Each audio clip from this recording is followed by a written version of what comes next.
back into bed? Why don't you get back into bed? Good evening. Actually, his life is an extraordinary story in itself. 1, 2, 3! Here you have a man who broke out of the British kind of pub rock scene in the 70s, who was really consigned to the dustbin of life because he was really not a rock and roll star. He was a man who suffered from polio. He was kind of 10 years too old to be a rock and roll star. He didn't have a great voice. He couldn't sing, really. Sex and drugs and rock and roll. He triumphs. He really is a father of punk and inspired generations of music afterwards. All my brain and body need.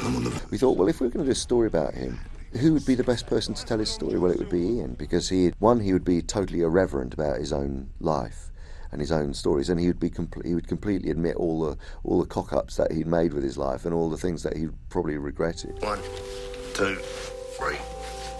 See what your old man has to go through every day? And suddenly he was confronted with institutions and the possibility of not, living and being completely twisted, corkscrewed up by this horrible disease, polio. He was away from his family for a long period of time and just had to survive, and it was a real school of hard knocks. And it gave him a very, very tough attitude towards life.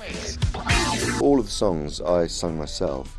And in actual fact, we'd spent 2 days recording 18 songs back in February last year with the original Blockheads, who played with Ian 30 years ago. Hit me with your ribbon stick. Although it's called Sex and Drugs and Rock and Roll, and there is sex and drugs and rock and roll in the film, all three, it's actually a really kind of universal story. And it's quite edgy, it's funny, it's really engaging. And plus, the best thing about it is that, you get to hear Ian Dury's music, which is phenomenal.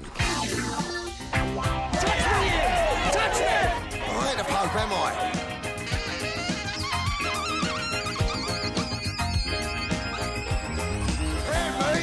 Henry! Magnificent.